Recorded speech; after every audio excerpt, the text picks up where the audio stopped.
تو مٹی ہوئی سنتوں کو زندہ کرنا تبلیغ کے ذریعے سے ہوا. اس کو اتنا سنت کی اہمیت کو اتنا بیان کیا جائے کہ لوگوں کے دلوں کے اندر سنت کی عظمت بیٹھ جائے اور اس سنت کے خلاف کرنا مشکل ہونے لگے, سنت پہ عمل کرنا آسان ہونے لگے, سنت حرز جان بن جائے, سنت سے محبت ہو جائے.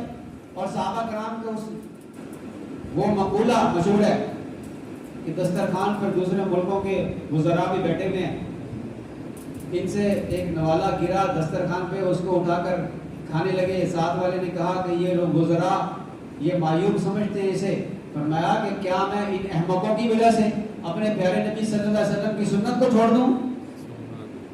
اس کو کہتے ہیں دل میں سنت کی عظمت کا ہونا.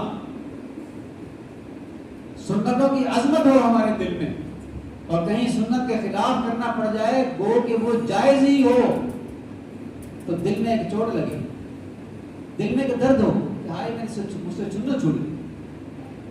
مولانا جمشید صاحب رحمۃ اللہ علیہ تو تبلیغ میں لگے, وہ ایک میواتی بوڑھا میواتی, اس سے مسواک گم ہو گئی, وہ پریشان پھر رہا ہے, کہتا میری مسواک گم ہو گئی, ہائے میری مسواک.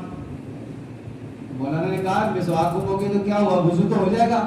میں کہنے لگا کہ لو میری 70 نمازوں کا کیا بنے گا کہ سنت چھوٹ رہی ہے. مولانا فرماتے ہیں کہ ہم نے علم پڑھا رہے ہیں, ہمارے دل میں یہ کیفیت ہماری نہیں پیدا ہوئی بنی جو اس میواتی کی کیفیت بن کی سنت کے حوالے سے, اسی سے اثر ہوا. پھر وہ تبلیغ میں لگے. کیسے لگے؟ مٹ کے لگے.